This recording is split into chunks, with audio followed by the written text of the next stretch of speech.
আজকে দেখাবো egg fried rice, সেটাও আবার স্ট্রিট স্টাইল। মানে স্ট্রিট ফুড হিসেবে এটাকে কি করে বানানো হয় সেটাই আজকে আমি তোমাদের সঙ্গে শেয়ার করব।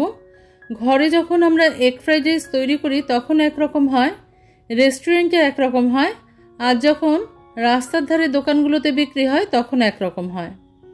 তো আমি সেটাই আজকে তোমাদের সঙ্গে শেয়ার করব। এটা কিন্তু খুবই একটা জনপ্রিয় খাবার, সেই জন্য তোমাদের সঙ্গে আজকে এটা আমি শেয়ার করে দিলাম। তাহলে চলো দেখতে থাকো আমি কি করে এটা করলাম। প্রথমে আমি একটা পাত্রে জল গরম বসিয়ে দিয়েছি। পর্যাপ্ত পরিমাণে জল গরম করে নেব আমি। তার জন্য দিয়ে দিচ্ছি 2 চামচ নুন। নুনটা দেওয়াটা খুব জরুরি এই সময়, কারণ তাহলে কিন্তু ভাতের মধ্যে নুনটা ঢুকে যাবে। একটা ঢাকনা দিয়ে দিলাম আমি, দিয়ে কিছুক্ষণ ফুটতে দিতে হবে। জলটা যেই ফুটে উঠবে তখন আমরা এর মধ্যে যোগ করব ধুয়ে রাখা চাল।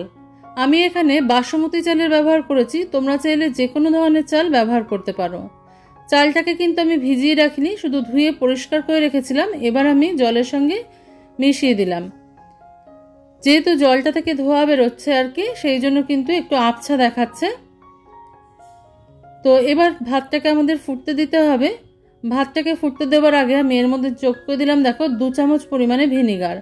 আমি তোমাদের লেবুর রস দিয়ে ভাত তৈরি করা দেখিয়েছি, কিন্তু এই ভাতটার ক্ষেত্রে কিন্তু আমি ভিনিগার ব্যবহার করেছি, যাতে ভাতটা একেবারে সাদা ঝরঝরে হয়। ভাতটা আমার তৈরি হয়ে গেছে, একটা ছাঁকনিতে ফেলে দেখো ছেঁকে নিয়েছি। আমি কিন্তু এখানে ঠান্ডা জল দিয়ে ধুয়ে নিইনি। ভাতটাকে ঠান্ডা করে নিলেই কিন্তু এটা ঝরঝরে হয়ে যাবে। প্রায় 90% মতন ভাতটাকে সিদ্ধ করে নিতে হবে, তাহলে এটা রেডি হয়ে যাবে। একটা কড়াই আমি এখানে চাপিয়ে দিয়েছি, দেখো এটা কিন্তু পাতলা লোহার কড়াই আছে, আর এই কড়াইতে করলে বেশি ভালো হয়। দিয়ে দিলাম রিফাইন অয়েল। এই ভাতটা আমি রিফাইন অয়েলেই করব, সেই জন্য আমি রিফাইন অয়েল দিয়ে দিলাম। তেলটা আমাদের একটু গরম করে নিতে হবে এবং সম্পূর্ণ কাজটা কিন্তু হাই হিটে করতে হবে। ফ্লেমটাকে হাইতে রেখে আমি তেলটাকে গরম করে নেব। আর তেলটা যখন গরম হয়ে যাবে আমি একে একে এর মধ্যে সব জিনিসগুলো যেগুলো মেশাবার সেগুলো মিশিয়ে দেবো। আমি এখানে কিছুটা পরিমাণ রসুন, আদা আর কাঁচা লঙ্কা কুচিয়ে রেখেছিলাম। সেই রসুন, আদা আর কাঁচা লঙ্কা কোচানোটা আমি এর মধ্যে যোগ করে দেবো। সব কিছু কুচিয়ে ব্যবহার করতে হবে এখানে, সেই জন্য আমি কুচিয়ে নিয়েছি। আর যেহেতু হাই ফ্লেমে হবে সেহেতু এগুলো সময় লাগবে না নরম হয়ে যেতে। খুব ভালো করে আমি এটার সঙ্গে মিশিয়ে নেব তেলের সঙ্গে। খুব লাল করে ভেজে ফেলতে হবে না, একটু নরম হলেই হয়ে যাবে। আদা, রসুন, কাঁচা লঙ্কাটা আমার ভাজা হয়ে গেছে। এবার দিয়ে দেবো পেঁয়াজ কুচি। সমস্ত জিনিস আমি একই রকমভাবে কেটে রেখেছি কিন্তু। তো আমি এখানে 2 কাপ চালের পরিমাপে করছি, তোমরা তোমাদের আন্দাজ মতন যতটুকু চাল নেবে সেই অনুযায়ী সব কিছু কেটে নেবে। পেঁয়াজটা যখন একটু নরম হয়ে আসবে তখন আমি এর মধ্যে মিশিয়ে দেবো হচ্ছে কেটে রাখা গাজর। গাজরটা আগে দিয়ে দিলাম, আর এটাও খুব ছোট করে কেটে নিয়েছি। বিন দিয়ে দিলাম, কিছুটা পরিমাণ বিন নিয়ে নিয়েছি। লাল, হলুদ, সবুজ ক্যাপসিকাম বা বেল পেপার যাই বলে থাকো তোমরা, সেটা অ্যাড করে দিলাম। এই সমস্ত উপকরণ দিয়ে আমাদের আবার ভালো করে কিন্তু ভেজে নিতে হবে। আবারও বলছি, সম্পূর্ণ কাজটাই কিন্তু হাই হিটে করতে হবে। Welcome to my channel Shatabdi's kitchen. Shatabdi's কিচেনে তোমাদের সবাইকে স্বাগত। নমস্কার বন্ধুরা, আমি শতাব্দী। তোমরা সবাই কেমন আছো? আশা করি সবাই ভালো আছো, সবাই সুস্থ আছো। এর সঙ্গে আমি মিশিয়ে দেবো, খুব তাড়াতাড়ি সিদ্ধ হয়ে যাবে বা নরম হয়ে যাবে। মানে একেবারে জিনিসটা কিন্তু ঘেটে যাবে না, একটু শক্ত থাকবে। সামান্য একটু নুন যোগ করে দিলাম। এবার সমস্ত জিনিস দিয়ে ভালো করে এটাকে আমি ভেজে নেব। এবার দিয়ে দেবো স্বাদ মতন চিনি। রাস্তায় যারা বিক্রি করে তারা কিন্তু এখানে টেস্টিং সল্ট বা আজিনামোটো যেটা বলে থাকি আমরা, সেটা যোগ করে থাকেন।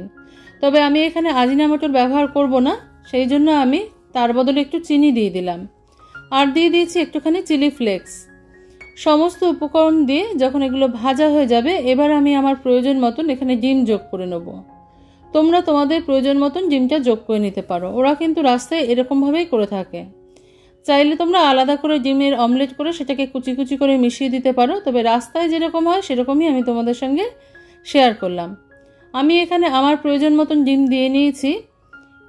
এবার এই ডিমের মধ্যে আমি উপর থেকেই দিয়ে দেবো সামান্য একটু গোলমরিচের গুঁড়ো, সামান্য একটু হলুদ, না হলে কিন্তু ডিমটা থেকে একটা গন্ধ ছাড়বে, সামান্য একটু লঙ্কার গুঁড়ো। এই সমস্ত কিছু দিয়ে ভালো করে ডিমের সাথে আমি মিশিয়ে নেব, কড়াইয়ের মধ্যে মিশিয়ে নেব, একসাথে সব কিছু হয়ে যাবে। খুব তাড়াতাড়ি ঝটপট হয়ে যায় রান্নাটা। যদি কেউ কখনো এভাবে না খেয়ে থাকো, একবার অবশ্যই বাড়িতে ট্রাই করবে, এটা খেতে ভালো হয়। তো ভালো করে সমস্ত কিছুর সঙ্গে আমি কিন্তু এবার মিশিয়ে নেব। ডিমটা যেই একটু শক্ত হয়ে এসছে, তখন আমি সব কিছুর সঙ্গে একসাথে মিশিয়ে নিচ্ছি। এখানে তোমরা তেলের পরিমাণটা নিজেদের মনের মতন করে নিতে পারো, তবে খুব একটা তেলের প্রয়োজন হয় না এখানে। দেখো কিছুক্ষণ ভেজে নেওয়ার পরই এটা কিন্তু ঝুরঝুরে হয়ে গেছে। সবাই আমরা ডিম ভাজতে পারি। ডিমটাকে ভাজা হয়ে গেলেই আমি এর মধ্যে অ্যাড করে দেবো ঠান্ডা করে রাখা ভাতটা। এই ভাতটা দিয়ে অল্প অল্প করে ভাত দেব আর নাড়িয়ে নেব আমি।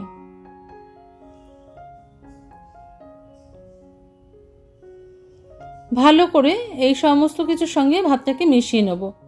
একবারে সবটা দিতে যাবে না, যদি কেউ করো অল্প অল্প করে ভাত দিয়ে কিন্তু এটাকে নাড়িয়ে নিতে হবে। একবারে সমস্তটা দিলে ভাতটা ভেঙে যাওয়ার একটা সম্ভাবনা থাকে, সেই জন্য অল্প অল্প করে যোগ করলে কিন্তু এই সম্ভাবনাটা অনেকটাই কমে যায়।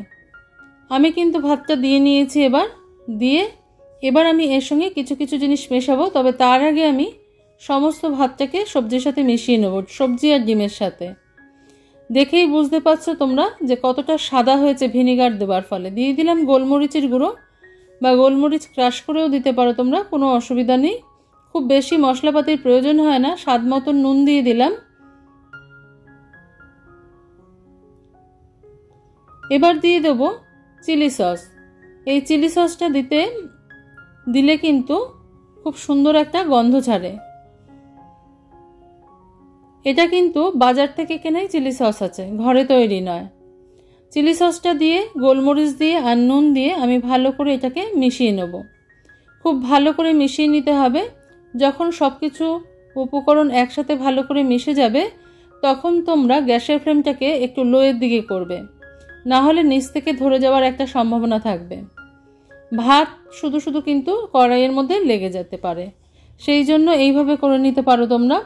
ফ্লেমটাকে লোয়ের দিকে করে নিতে পারো অথবা বন্ধ করে দিতে পারো।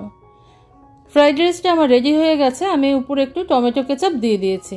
যে কোনো কিছুর সাহায্যে তোমরা এটাকে খেতে পারো, চিলি চিকেন বা এমনি মাংস, যে কোনো কিছুর সাহায্যে এটা খাওয়া যায়। তবে রাস্তায় যেভাবে সার্ভ করে সেটাই আমি তোমাদের সঙ্গে শেয়ার করে নিলাম।